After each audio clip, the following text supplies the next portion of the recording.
fazer deste momento uma música na nossa vida.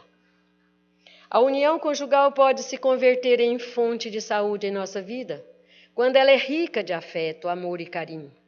Pesquisas científicas comprovam que pessoas que se sentem amadas por seus cônjuges são muito menos propensas às enfermidades e têm uma capacidade maior de recuperação quando adoecem. Quando nos sentimos amados por manifestações concretas de nosso parceiro, somos tocados em nosso coração, no nosso coração emocional, e isso faz com que a bioquímica do corpo produza substâncias geradoras de saúde física e emocional. Quando, porém, o amor bate em retirada, a saúde também se ausenta, pois muitas das nossas enfermidades têm como causa carências emocionais. Eis aí a grande chave para a doença em família, pois quando alguém adoece no lar, é provavelmente que todo o organismo familiar esteja doente também. Pena que se ame tão pouco depois do casamento. Pena que o amor dos primeiros tempos tenha sido esquecido no altar da igreja. Pena que o sofrimento de posse esteja fixado nos sonhos daqueles a quem no passado prometêramos felicidade. Pena que não tenhamos mais palavras gentis como outrora. Pena que não perdoemos um ao outro. Pena que não sejamos mais doces e ternos como antes. Por isso, muitos cônjuges adoecem após o matrimônio. A doença nada mais é do que o grito de alerta. Curar o parceiro enfermo exigirá também a cura de seu companheiro. A enfermidade que mais mata no casamento se chama anemia amorosa. E para esse mal, o médico Jesus, há mais de 2000 anos, vem receitando o remédio. Ame o seu próximo como a si mesmo. Ame o seu próximo como ele é. Devemos amar com quem casamos. O nosso problema é que nós casamos com quem nós amamos. Então vamos trabalhar este amor, tentando amar o outro como ele é. Vamos fazer a nossa prece, passar a nossa palavra para o irmão Arnaldo Paiva, que vai falar para nós hoje sobre pecado e punição. Vamos fechar os nossos olhos, entregar o nosso coração a Jesus, unir nossos pensamentos em um só, para que nossa prece suba até o mais alto e que Deus, nosso Pai Todo-Poderoso, a transforme em proteção para cada irmãozinho aqui presente, para cada um de seus familiares, onde quer que estejam. Pai, onde quer que estejam seus filhos, encarnados ou desencarnados, que estejam sob a sua proteção, para que possam receber o lenitivo da nossa prece. E assim, Senhor, obrigada por estarmos numa casa de oração. Obrigada por estarmos sob essa proteção da espiritualidade maior, conduzida e permitida por Ti. E com a sua permissão, Senhor, vamos dar, e por iniciado, mais um aprendizado, mais um encontro desta casa nesse dia de hoje. Nós te agradecemos, Senhor, te dizendo graças a Deus, graças a Jesus. Por favor, Senhor Arnaldo.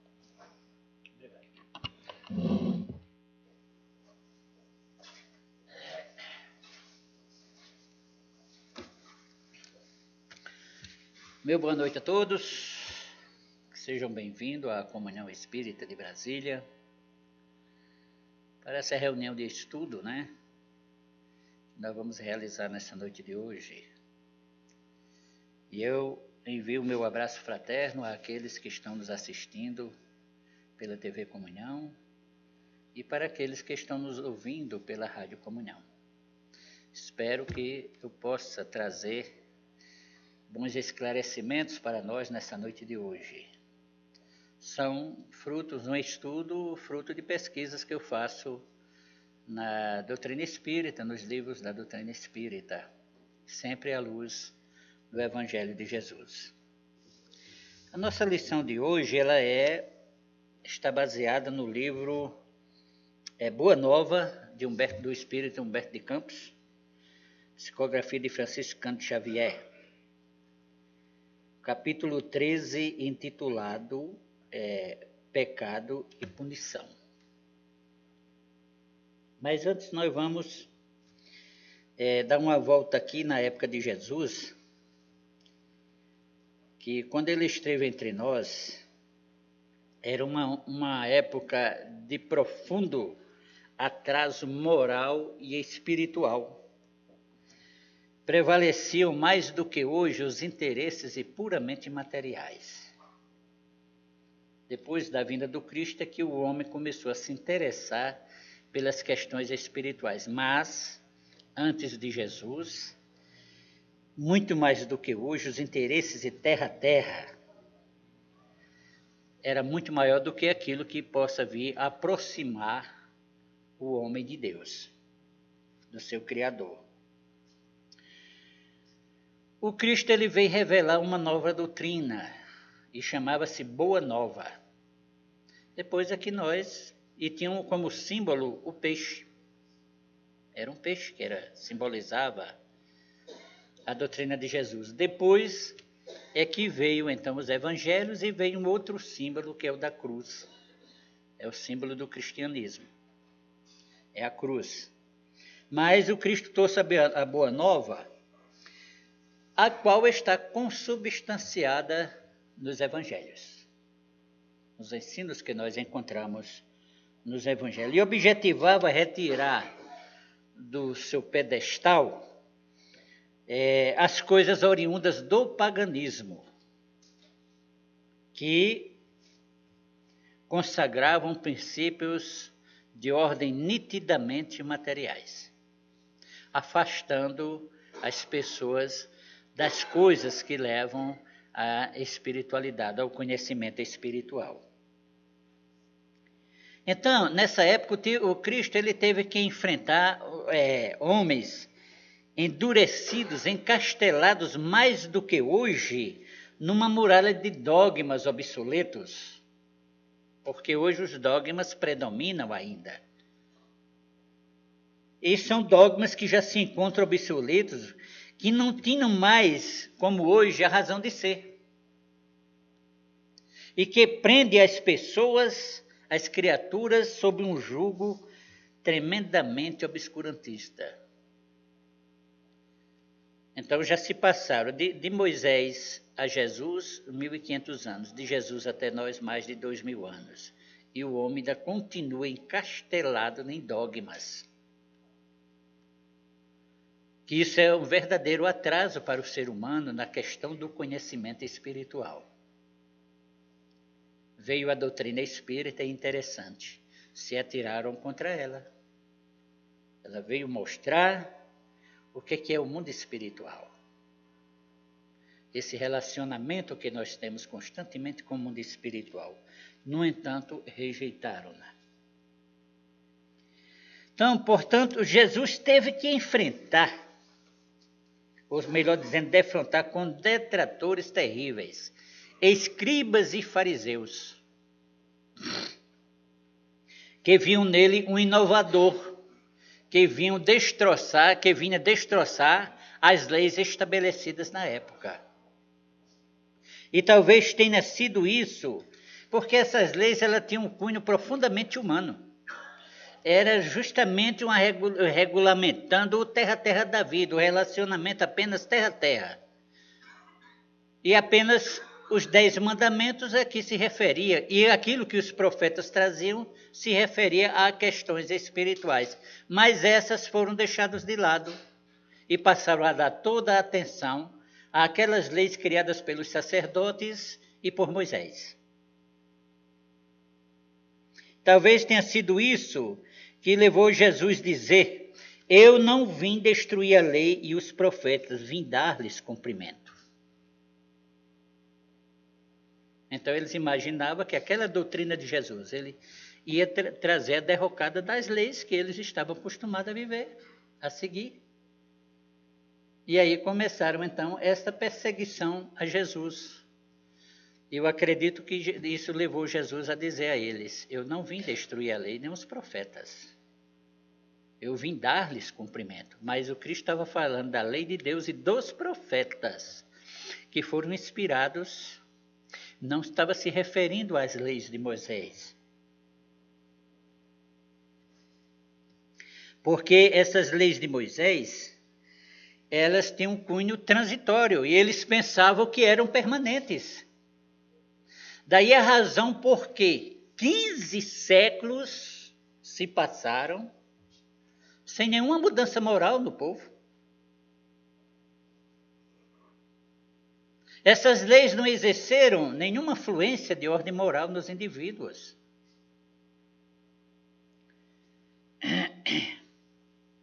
Tanto é que Jesus chegou mesmo a dizer, como nós lemos em Lucas capítulo 11, versículo 52. Jesus diz o seguinte: ai de vós, doutores da lei, que tirastes a chave da ciência, vós mesmo não entrastes, mas impedistes os que entravam. Olha, Jesus se referia aos doutores da lei porque eram eles encarregados de explicar ao povo as leis mosaicas. Eles é que faziam interpretação para o povo daquelas leis de Moisés.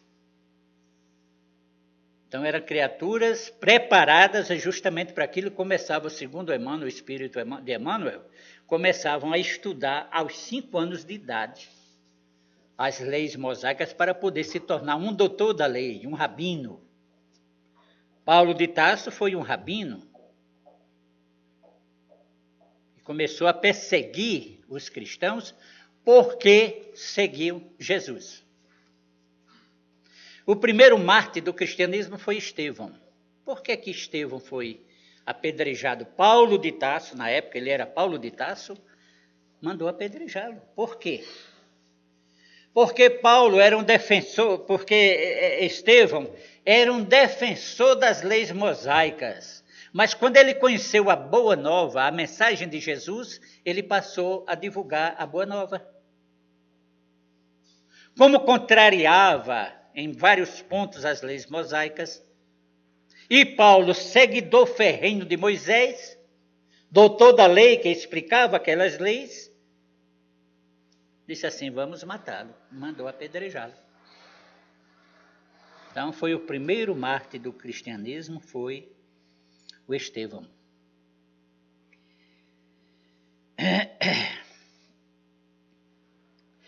Jesus combateu de várias maneiras determinadas leis antigas. Por que antigas? Porque, como eu já falei, já haviam transcorridos 15 séculos. Gente, 15 séculos. São muitos anos, 1500 anos.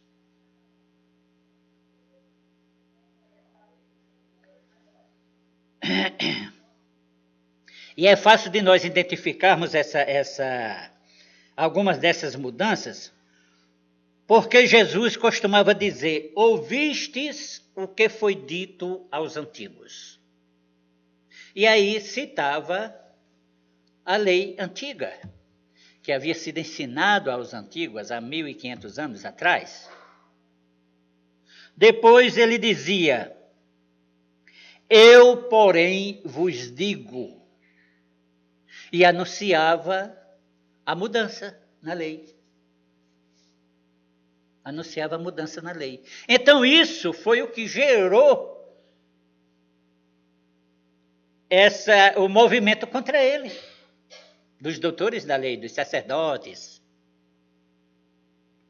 Porque ele dizia: eu visto que vocês ouviram o que foi dito aos antigos. Foi dito isso e isso, isso. Eu, porém, vos digo que não é assim, é assado.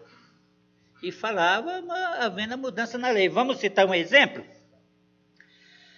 Em Mateus capítulo 5, versículo 27 a 29. Jesus diz o seguinte: aprendestes o que foi dito aos antigos. Não cometereis adultério. Eu, porém, vos digo, aquele que houver olhado uma mulher com mau desejo para com ela, já em seu coração cometeu adultério com ela. E vice-versa também, né? Não fiquem tranquilas, mulheres, não. Que vocês também. Serve para vocês também. Então, veja bem a colocação de Jesus. Ele acrescenta a questão, dá uma conotação bastante diferente A conotação do adultério. Não basta, não é adultério somente quando passa a existir o ato sexual, a infidelidade através desse ato, mas basta o nosso olhar e pensamento dessa natureza em relação à mulher, e a mulher em relação ao homem. Então, nesse sentido, nós já praticamos adultério com a criatura.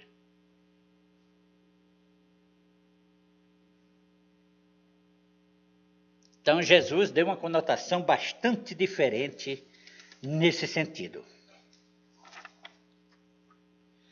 E aí, o espírito de Humberto de Campos, no capítulo 3 do livro Boa Nova, ele se refere, então, àquele episódio em que foi levado à presença de Jesus uma mulher que foi surpreendida em flagrante adultério. E pela lei de Moisés, as adúlteras teriam que ser mortas por apedrejamento. Então, aquela que fosse surpreendida em adultério, podiam pegar ela, levar para um lugar público e convidar todo mundo para matar ela através de apedrejamento. Então, como nós já falamos, de Moisés até Jesus já tinham transcorrido 1.500 anos e não houve nenhuma evolução moral dessas criaturas, porque 1.500 anos depois ainda se praticavam essa atrocidade.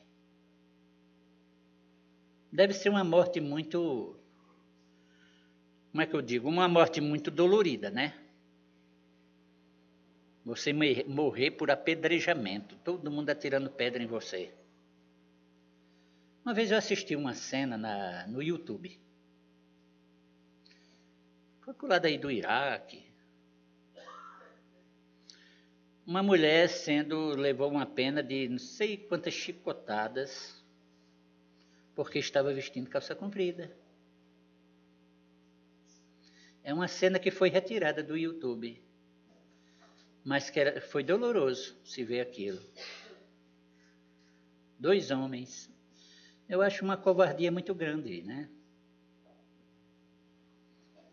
A pessoa empunhar um chicote para bater daquela maneira numa mulher. Ela, no meio do público, todo cercado de pessoas olhando aquilo, e os dois começaram a chicotear. Aquele chicote grande que se dá em animais, aquele quando a gente faz assim, chega e estala, tá! E eles começaram a dar essas chicotadas na mulher. E você vê que ela gritou de dor num sentido assim alarmante quando um das pontas daquele chicote pegou no seio dela. Eu fiquei com muita dor daquela mulher. Eu digo, como é que as pessoas ainda ficam ao redor para olhar uma cena daquela? Então nós estamos ainda muito atrasados espiritualmente falando. Ainda está prevalecendo essas leis muito terra-terra, de muita crueldade. A ausência total do amor que o Cristo veio nos ensinar. Agora, daqui a uns 100 anos, 200 anos, aqueles homens, quando estiverem no mundo espiritual, que verem o que eles fizeram, eles chegam, como nós vemos hoje, eles vão chegar e dizer assim, eu não acredito que eu fiz isso. Depois que tiver obtido algum grau de elevação moral. É o que nós vemos sempre os espíritos nas obsessões por vingança. Porque nas obsessões por vingança, às vezes já transcorreram 200, 300 anos ou mais.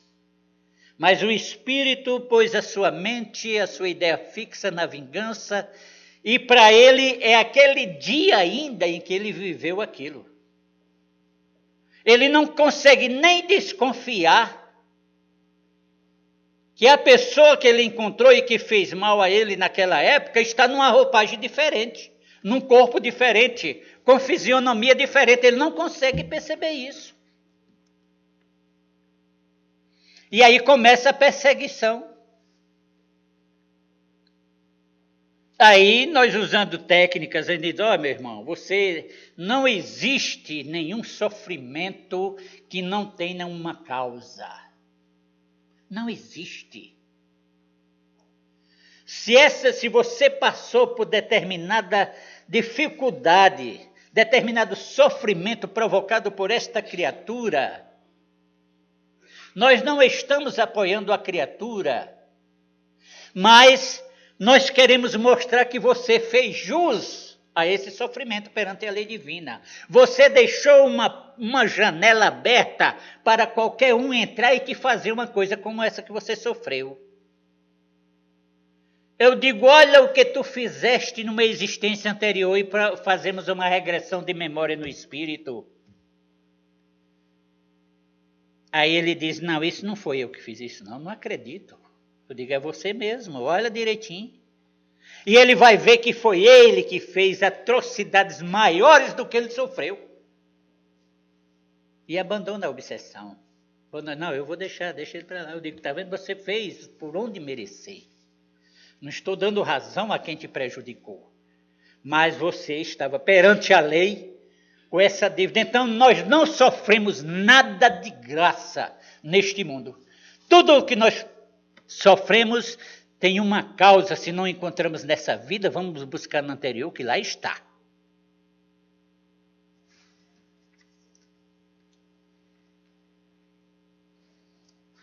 Então, Jesus havia terminado de fazer uma pregação quando viu aquele burburinho. Aí era o povo que vinha trazendo essa mulher que foi surpreendida em flagrante adultério e jogaram-a à frente de Jesus e solicitando a opinião de Jesus, se deviam apedrejá-la ou não. Mas eles faziam isso porque os escribas e fariseus queriam, por todos os meios, colocar Jesus contra as ordenações de Moisés para poder ter argumento para condená-lo.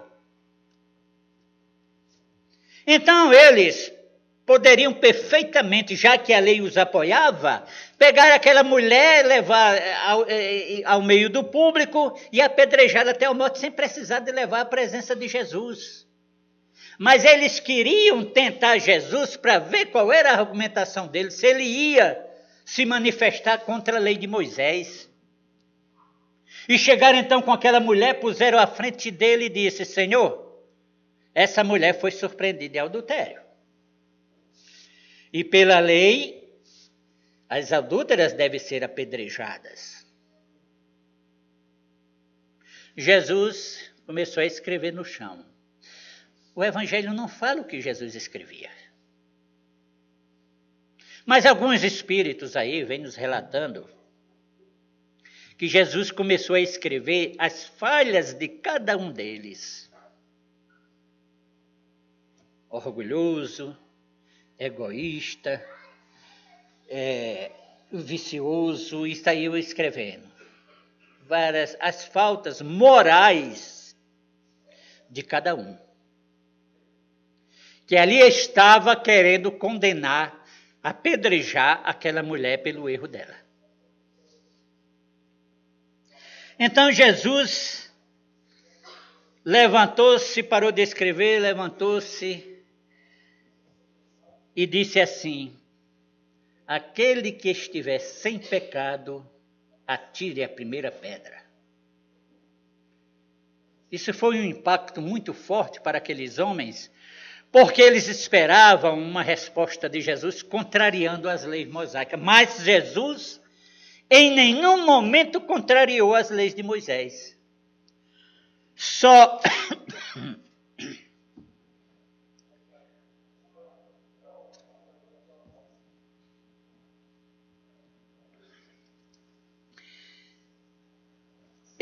porque Moisés representava a justiça da época.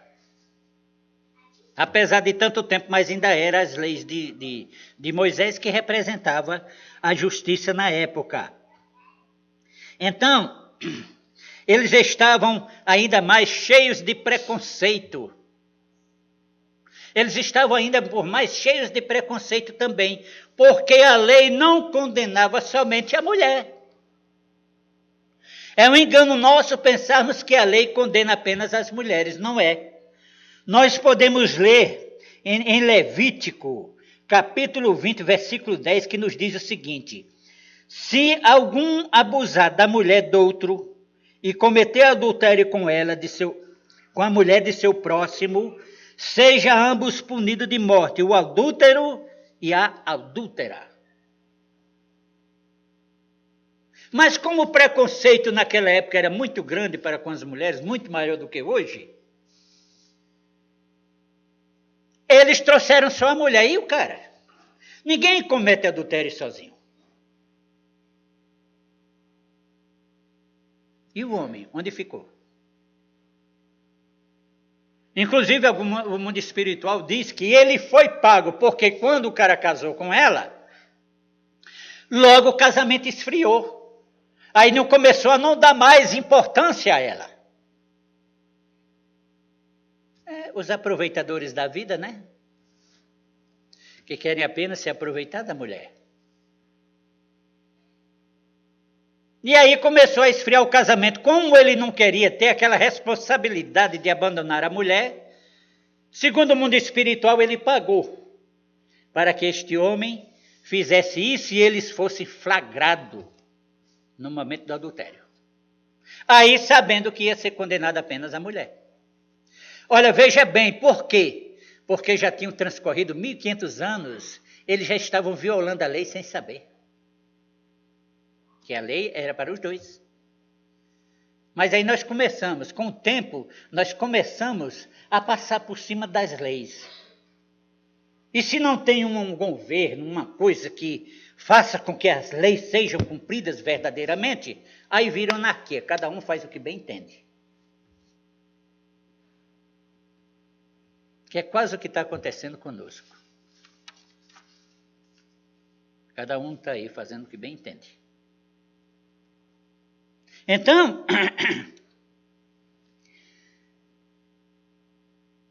aquela situação deixa claro que eles queriam comprometer Jesus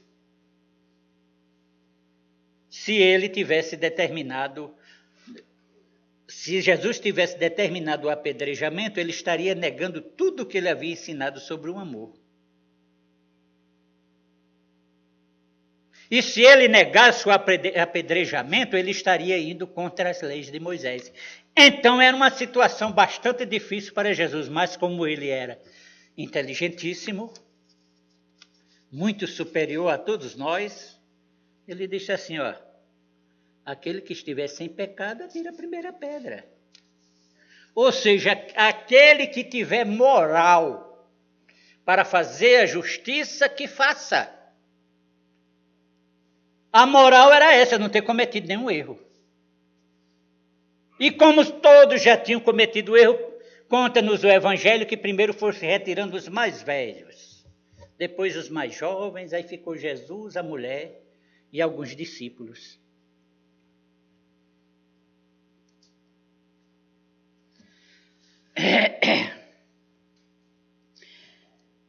Em outra oportunidade, os fariseus, também impulsionados por essa mesma intenção de prejudicar Jesus, se aproximaram dele e perguntaram: será permitido a um homem despedir sua mulher por qualquer motivo? Porque existia essa lei. Jesus respondeu: não lestes que aquele que criou o homem desde o princípio os criou macho e fêmea, e disse: por esta razão o homem deixará seu pai e sua mãe e se ligará à sua mulher, e não fará os dois senão uma só carne? A união pelo amor. Assim já não serão duas, mas uma só carne. Não separe, pois, o homem o que Deus juntou. A grande maioria dos casamentos são programados no mundo espiritual. Aliás, eu poderia dizer até todos. Agora, existem os casamentos que é porque nós desperta em nós algum interesse, e nós casamos, seja por causa do interesse físico, seja por causa do interesse monetário, mas às vezes nós casamos com as pessoas que não era para nós casar com ela. A que nós viemos programados para casar deve aparecer depois. Aí quando aparece depois surge o adultério. Porque aí a paixão é maior. Se não tiver aquela segurança, aquele controle, cai em adultério. Daí vem a desculpa, minha alma gêmea, é porque eu encontrei minha alma gêmea. E aí acontece o adultério. Porque um dos dois se precipitaram. André Luiz nos conta um fato dessa natureza. E quando nós casamos por interesse, depois de satisfeito o interesse, particularmente o interesse físico, carnal, como nós chamamos, depois de satisfeito aquilo desvanece. Há uma perca de interesse. Aí começa a dificuldade no relacionamento. Aí nós saímos ou trocando de casamento, até achar o outro lado que dê certo, ou continuamos, né? É um assunto muito, né? É uma coisa muito delicada que necessitaria de muito tempo para nós falarmos sobre tudo. Mas por que então retrucaram eles? Ordenava Moisés que o marido, coisa de Moisés, olha, que o marido desse à sua mulher um escrito de separação e a despedisse. Jesus respondeu, foi por causa da dureza do vosso coração que Moisés permitiu despedisseis vossas mulheres.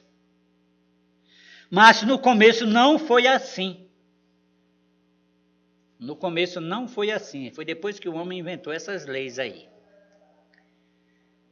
Por isso eu vos declaro que aquele que despede sua mulher, a não ser em caso de adultério, o Cristo não aprova o adultério.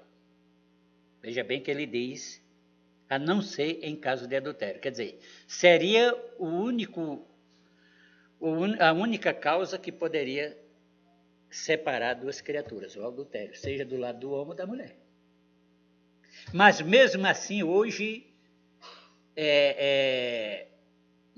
pode ser remediado ainda, porque todos nós temos as nossas fraquezas. E existem coisas implicadas nisso aí, a vida íntima do casal, não é? Que muitas vezes leva o companheiro ou a companheira a praticar esse tipo de coisa. Nós não vamos entrar nesses detalhes aqui, porque o tempo é pouco para nós entrarmos em tudo isso aqui. Mas Jesus diz, a não ser em caso de adultério, e despôs a outra, comete adultério. E aquele que despôs a mulher que outro despediu, também comete adultério. Então veja bem que é um negócio bastante complicado, né, segundo a apresentação aqui de Jesus. Então, após a resposta de Jesus, os acusadores se retiraram um a um, deixando apenas Jesus, a mulher e alguns dos discípulos. E Jesus vai e pergunta à mulher, mulher, onde estão os que te acusavam? E ela permaneceu com as mãos no rosto, envergonhada, e apenas com um olhar agradecido para Jesus. Ele vai e diz assim, continuou, ninguém te condenou, eu também não te condenarei. Vai e de futuro não tornes a pecar.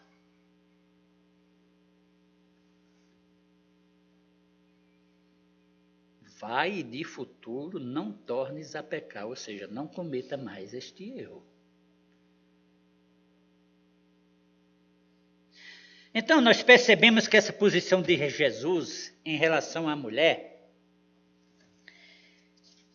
se mesclam a justiça e o amor, que apesar de aparentemente ser antagônicas, mas elas se complementam, se harmonizam.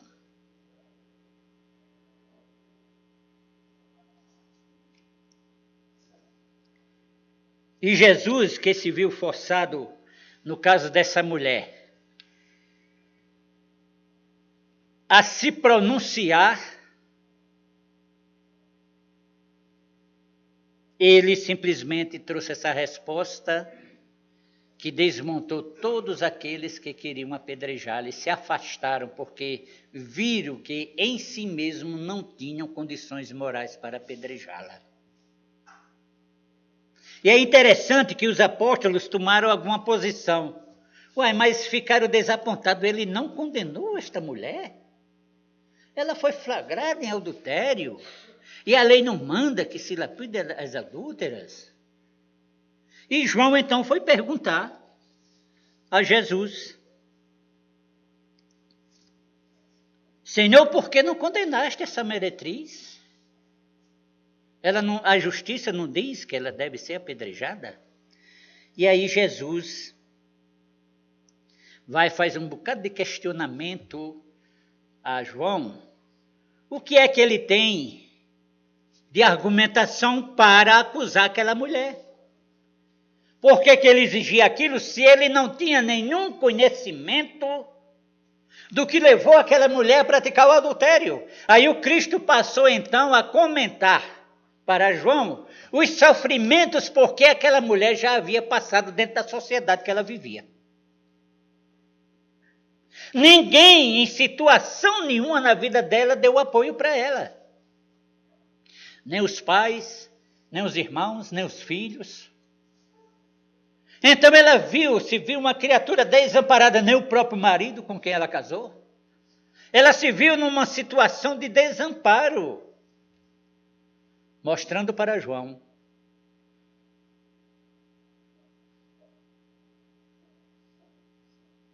porque nós vivemos de compartilhamento, nós levamos uma vida de compartilhamento.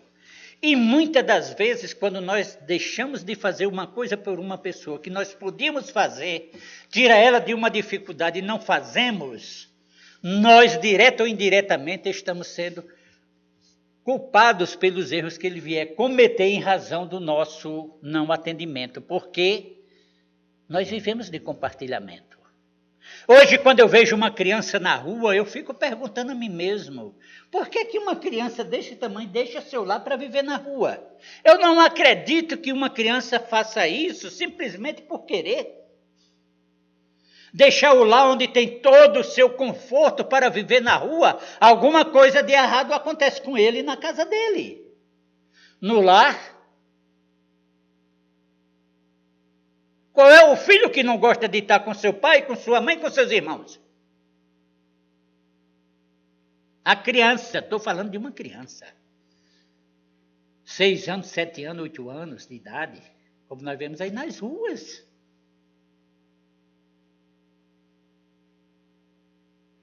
É uma decisão própria ou alguma coisa está de errado. E muitas das vezes as pessoas condenam, esse pivete aí já é vagabundo, malandro, ladrão. É muito simples falar isso. Mas vamos atrás, buscar as causas. Que levou uma criança dessa a sair, abandonar seu próprio lar.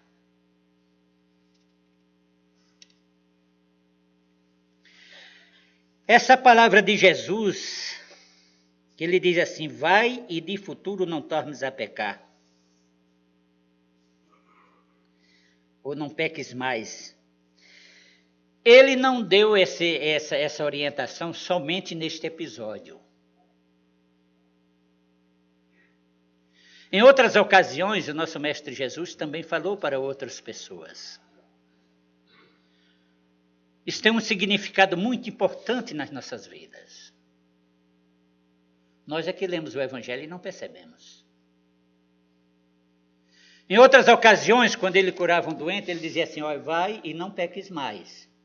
Mostrando para aquela criatura que a doença dele, o sofrimento dele, era por causa dos erros que ele cometia, porque pecado é o erro. Então o Cristo claramente estava mostrando que o problema dele era devido aos erros dele. Vai e não peques mais. E tinha pessoas que já estavam tão comprometidas com a lei divina, que ele dizia assim, vai e não peques mais, para que não te aconteça coisa pior. É a renovação íntima que nós espíritas tanto falamos. O Cristo estava convidando essas criaturas para se renovar moralmente, para mudar o seu jeito de ser, de falar, de ouvir, de sentir, suas emoções. O Cristo estava falando disso. E hoje a doutrina espírita nos vem trazendo para nós, mostrando essa necessidade que nós temos da mudança moral. Particularmente no caso das obsessões. Aquelas pessoas que sofrem processos obsessivos, forçosamente ele tem que mudar a sua maneira de ser. Porque o obsessor, aquela obsessão principalmente de vingança, que são aquelas que têm sua origem nas vidas passadas, o obsessor olha para você e ainda vê aquele mesmo de antes, há 300, 400 anos atrás, e diz assim, isso é ruim, que você nem imagina o que foi que ele fez comigo, diz que isso é muito ruim, não vou largar ele. E não larga mesmo porque a pessoa não muda. A pessoa continua fazendo o que não devia fazer. E dá força para o obsessor. Nós chamamos de obsessor com todo respeito, mas ele antes foi uma vítima. E hoje nós chegamos nas casas espíritas nos sentindo vítima, e não somos. Nós fomos algoz no passado, para com aquele que nos obsedia hoje. Portanto, há necessidade de mudanças. E nós sempre estamos falando isso. Olha, nós conversamos com os espíritos que a obsessão reside nisso, a desobsessão consiste nisso, em nós procurarmos convencer o espírito a abandonar a vingança.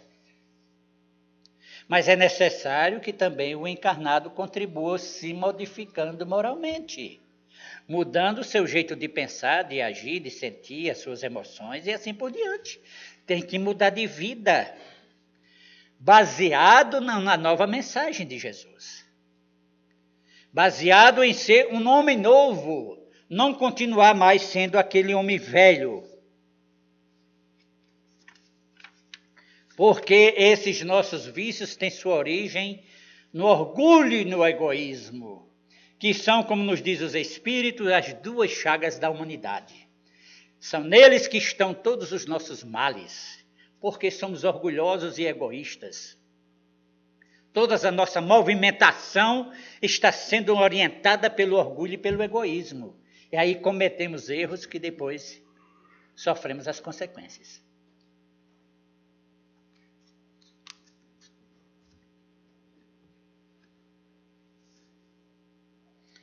Deixa eu ver aqui, por causa do horário, né?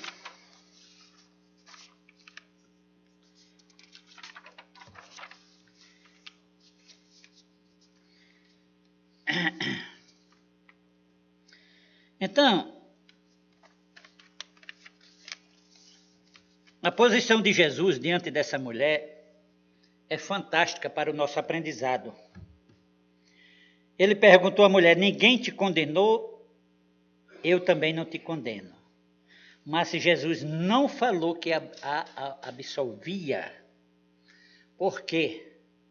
Porque só há um legislador e juiz que é Deus. Só Deus pode nos absolver.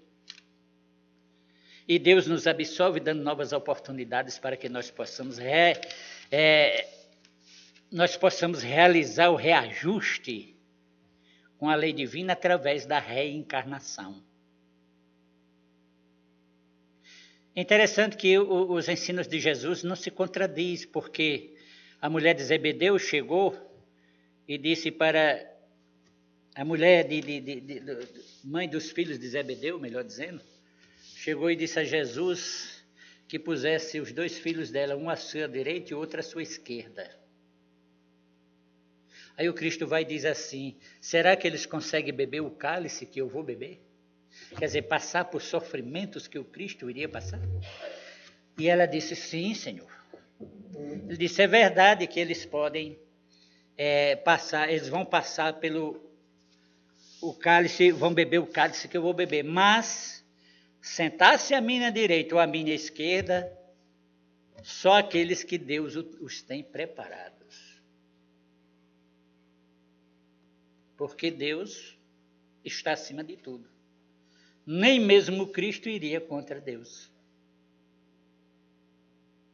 Então, Jesus não absolveu, porque sabia que ela tinha cometido um erro.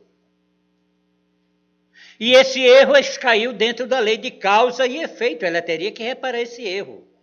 Mas hoje, naquela maneira vulgar, mais hoje ou mais amanhã.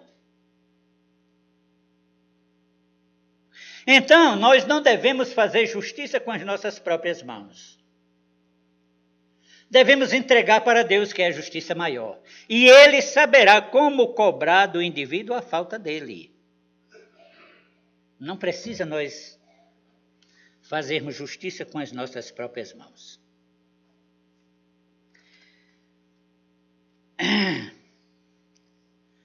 Agora eu vou falar um pouco aqui quais as consequências espirituais do adultério, porque nós falamos até agora do terra-terra, né? Quais as consequências espirituais do adultério? Nós sabemos que a relação sexual é o maior momento de intimidade e troca de energias entre o homem e a mulher, e que se pode experimentar na Terra. E isso não fica restrito apenas ao plano físico, ele se estende também ao plano espiritual. Quando um casal se recolhe dentro do seu lar, na sua intimidade sexual, respeitosa, não vai existir, claro, interferência espiritual nesse momento. Inclusive, há um amparo dos mentores espirituais para que isso não aconteça. Então, podemos ficar tranquilos que se o nosso relacionamento sexual é um relacionamento respeitoso, dentro daquilo que, vamos dizer assim, deve ser mesmo, né? Então, não vai ter companhias espirituais conosco lá. Vai estar só eu e minha esposa.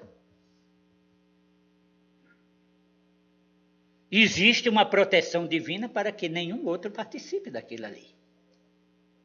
Isso é importante que nós saibamos.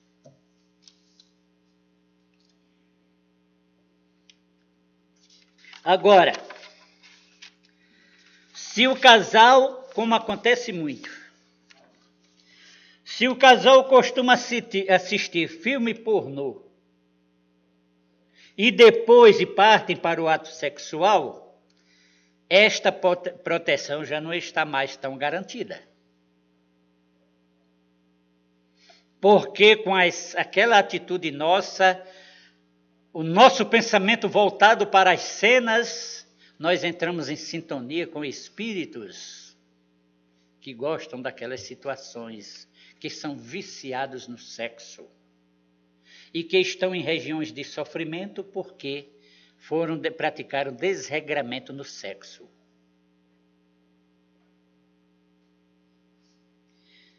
Eu uma vez fui na casa de um amigo, não era mesmo que irmão, a esposa dele tinha 2 filhos.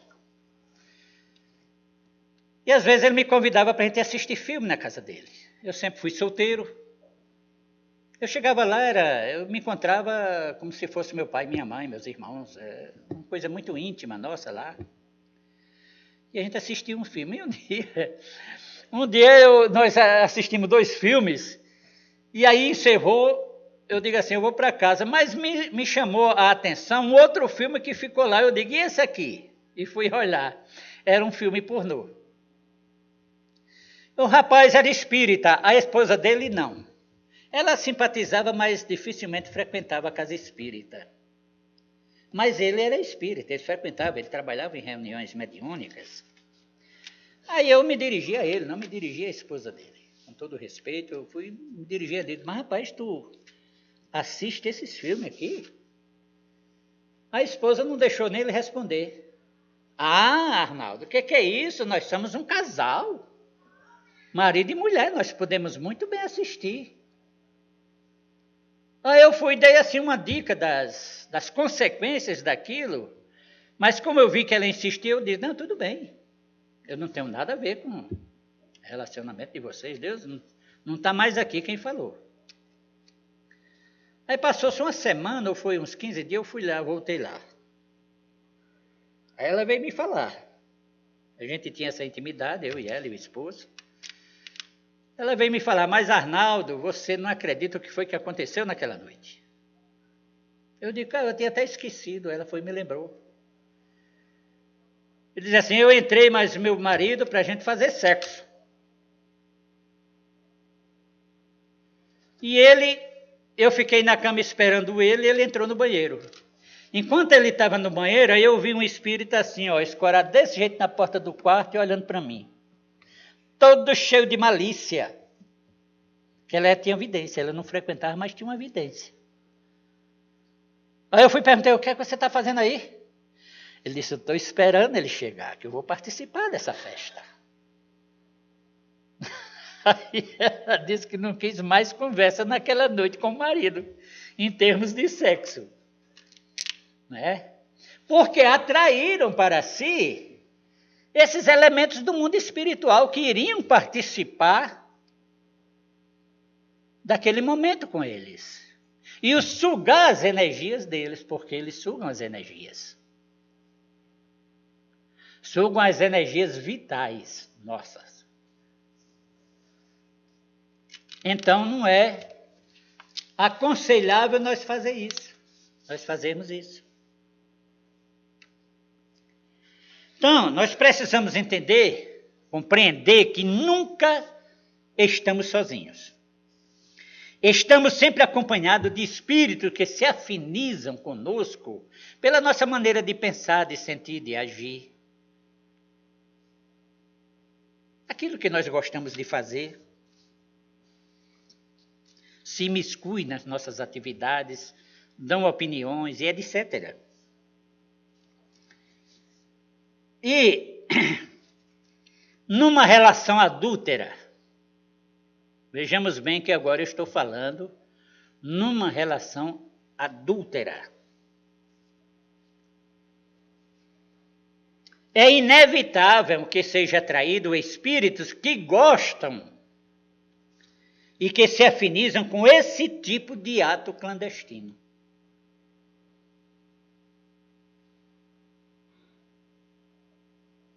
Então, quando eu cultivo o pensamento, vejamos bem, eu só adultero quando eu já cultivo em mim esse pensamento de adulterar. Porque nós somos o que pensamos. E aquilo que nós pensamos tende a realizar-se. Então, se eu penso em adulterar, eu vou terminar caindo no adultério. Seja por que razões foi, seja por que razões forem, melhor dizendo. Não vamos aqui no momento entrar na questão do porquê que a pessoa trai o outro. Ela deve intimamente ter suas razões, que para ela são válidas.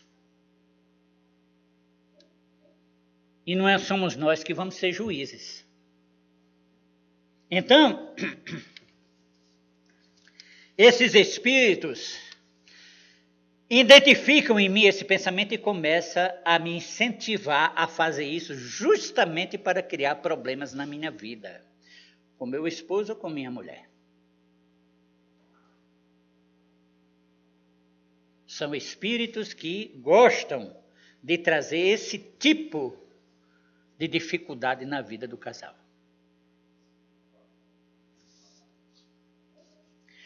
O mesmo ocorre com o sexo pago. As pessoas recorrem à prostituição pensando que pratica os atos sozinho, mas não é verdade. Na grande maioria dos casos, para não dizer em todos os casos, são eles, os espíritos, que comandam a ação. Principalmente nesses lugares de prostituição. São cheios de espíritos que faliram no sexo. São desregrados no sexo. E hoje ainda vive sugando, se assim podemos nos expressar, as energias das pessoas que se transviam no sexo. E muitos caem pelo sexo. Quantas criaturas destroçam a sua vida por causa do sexo? Aliás, a humanidade toda vive envolvida com o pensamento de sexo. Tudo é chamativo nesse sentido. As propagandas que só põem mulheres seminuas, bonitas. Que às vezes aquela mulher aparece ali, mas não tem nada a ver com o produto que está sendo anunciado. É só para chamar a atenção. Porque nós vivemos com os pensamentos envolvidos no sexo.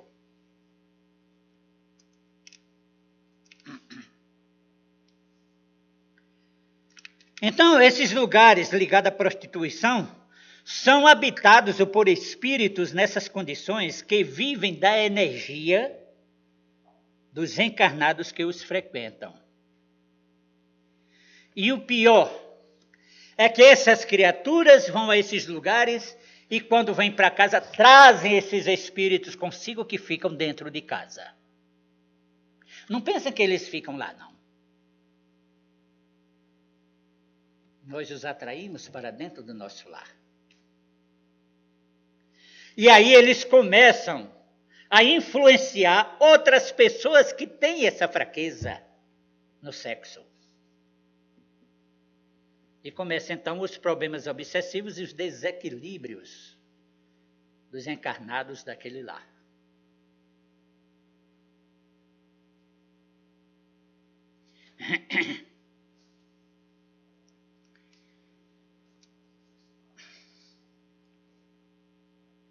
E nós estamos aqui sem mencionarmos os casos de obsessões que têm suas raízes nos relacionamentos de vidas passadas. Eu tinha um amigo, ele tinha uma locadora, sempre eu ia lá alugar desenhos para os meus netinhos, que eram pequenos, assistir. E eu cheguei lá um dia, ele estava muito pesaroso, veio conversar comigo, sabendo que era espírita. Ele era uma família protestante. Mas ele veio conversar comigo, que ele gostava muito de conversar comigo, esses assuntos assim, achava muito bom aquilo que eu falava para ele, os conselhos que eu dava. E ele veio falar para mim que era largado da primeira esposa e tinha ficado com 2 filhos. Tinha arranjado outra esposa, casado com outra criatura, e já tinha nascido até uma criança desse novo casamento, com os 2 que ele tinha trazido a outra, 3. Eram 3 filhos, e a mãe tinha mais 4 filhos. Aí quando foi um dia de sem que nem pra quê, a mulher arrumou as malas e aqui, foi embora. Deixou ele sozinho com todas as crianças. E ele parece que gostava muito dela, porque ele ficou choroso demais. Nossa, eu cheguei lá, o homem estava numa depressão, numa dificuldade. Eu digo, mas o que está acontecendo com você? Ele foi e me contou. Ele disse, foi macumba que a ex-mulher minha fez. Deve ter sido macumba. Eu digo, homem, você não é protestante, você acredita muito em Deus, na Bíblia. Por que você está pensando assim? Ele me pediu uma ajuda. Eu digo, eu vou procurar te ajudar. Fui, peguei o nome e endereço dele e trouxe. Porque eu dirijo uma reunião de desobsessão. E fui, evoquei o espírito, fiz uma análise, vi que era um problema de ordem espiritual, evoquei o espírito que estava fazendo aquilo ali com eles, tinha feito essa separação. Olha só, foi um acontecimento de uma vida anterior. O Espírito disse assim: esse camarada, numa existência atrás, ele chegou na minha casa, era meu amigo. Ele chegou na minha casa numa situação muito difícil e me pediu guarida dentro da minha casa. E eu fui abrir todas as portas da minha casa para ele, como se fosse meu filho. O amparei de tudo. E ele foi e roubou minha mulher, que era justamente a que ele estava hoje. Ele carregou minha mulher, seduziu minha mulher e saiu com ela, me deixando sozinho, abandonado. Então eles não têm o direito de ficarem juntos. Eu vim e separei eles. Eu os achei. Aí eu fui conversando com ele, mostrando algumas coisas. Ele disse: sabe, eu vou pensar no que você me mostrou e no que você me disse. Eu acho que eu vou deixá-los. Não é que ele deixou? Graças a Deus. Mas também ele estava... O homem estava tão agoniado que uma semana, 2 dias, 3 dias depois eu fui lá, ele já tinha sumido para a mulher, tinha chamado ele para ir, para se juntarem de novo. Eu só dei graças a Deus. Mas até hoje eles foram para Minas. Ela tinha ido embora para Minas, mandou uma carta chamando ele para ele chegar lá, rápido, telefonema, aliás, para ele ir, podia ir, que ela estava disposta a recebê-lo. Quer dizer, saiu a obsessão, a influência espiritual, ela voltou ao seu normal, acordou. E disse assim: nossa, que besteira eu fiz. Porque os espíritos fazem isso, mediuniza a pessoa, faz com que ela faça bobeira, depois quando se retira, para que o indivíduo veja a besteira que ele fez. E aí, até hoje, estão para lá, nunca mais os vi, mas acredito, já que ele está para lá, estão vivendo em paz até hoje. Um último caso.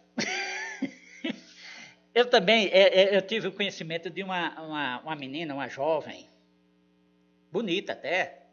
Ela trabalhava no grupo espírita Eurípides Bassanufo, em Taguatinga. Eu lá também trabalhei 25 anos lá naquele grupo.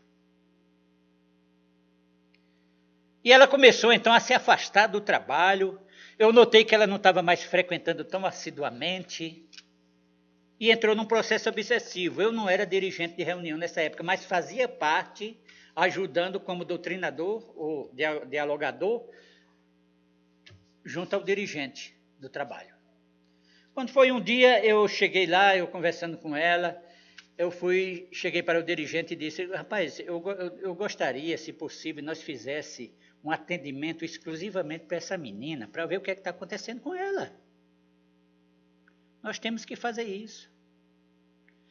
Aí se manifestou um bocado de espíritos que estava sendo comandado por um outro. E o outro disse que estava se vingando dela, que ela vinha pelejando para arranjar um namorado e não conseguia. Nunca dava certo os namoros dela. Ela era uma jovem bonita, atraente, mas ninguém conseguia ficar com ela. Começava o namoro, logo acabava. O cara saía, não tinha mais interesse por ela. Então o que o Espírito falou? Olha, ela não vai arranjar casamento e eu vou levar ela à prostituição.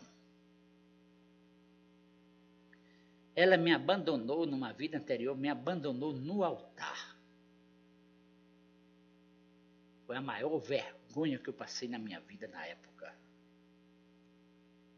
Então ela não vai ter namorado, ela não vai ter marido, ela vai para a prostituição.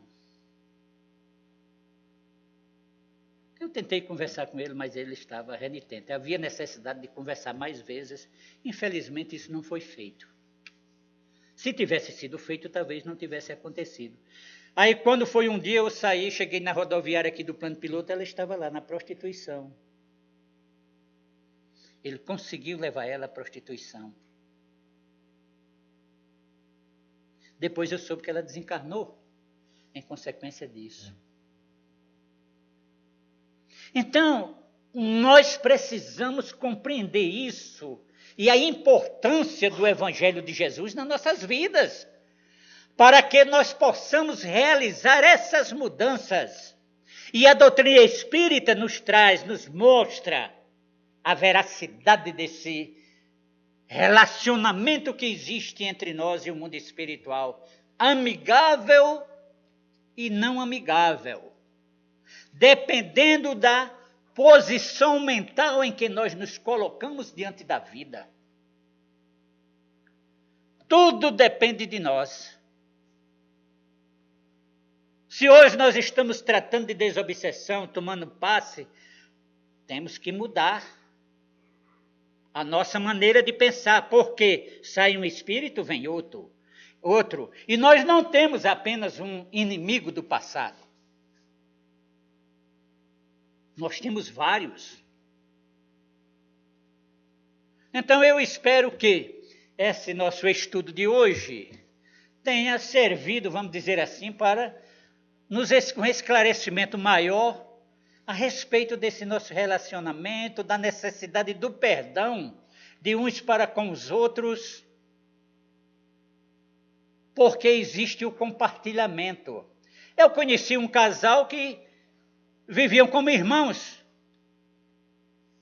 Na época já fazia 15 anos que eles tinham se casado, só tinha tido uma menina. Mas ele confidenciou para mim: faz 13 anos que eu não faço sexo com a minha mulher, porque ela não quer. Agora também eu não posso olhar para outra mulher que ela cai de pau em cima de mim. Olha só, o processo obsessivo.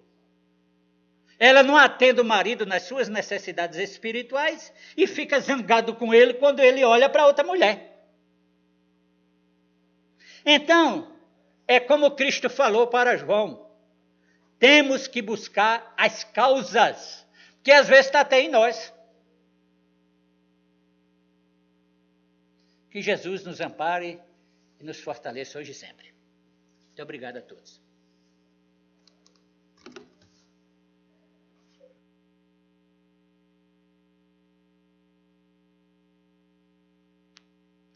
Então, meus irmãos, o que nós temos para refletir hoje é sobre os ensinamentos que nos leva à principal coisa da nossa vida. Nós estamos muito preocupados em perdoar o próximo, mas nós esquecemos de nos perdoarmos primeiro. Os ensinamentos de hoje nos levam somente uma coisa: trabalhar o auto-perdão. É só nos perdoando que vamos entender o erro do outro em relação a nós. E hoje foi nos ensinado muito isso. E nós temos que agradecer a Deus, agradecer o nosso irmão pelas palavras de hoje, pelos ensinamentos. Vamos agradecer a Jesus a oportunidade de estarmos numa casa de oração. A oportunidade que temos, Senhor, de levar para nosso lar grandes ensinamentos. Que tenhamos coragem de refletir e tirar nem que seja uma palavra que possa mudar alguma coisa em nós. Ajuda-nos, Senhor, a nos livrarmos de nós mesmos, para podermos entender e amar o nosso próximo. E assim, Pai, nós te louvamos, nós te bendizemos para te agradecer por este momento. Agradecer a Bezerra de Menezes, o mentor desta casa, a espiritualidade maior que nos intuiu nesta noite, que intuiu a palavra de nosso irmão, que protege cada um aqui, que todos possam levar para o seu lar a mesma harmonia, a mesma sintonia que cai sobre nós neste momento. E assim, Pai, que todos os seus filhos, onde quer que estejam, encarnados ou desencarnados, que possam estar sob a sua proteção e receber o lenitivo da nossa prece.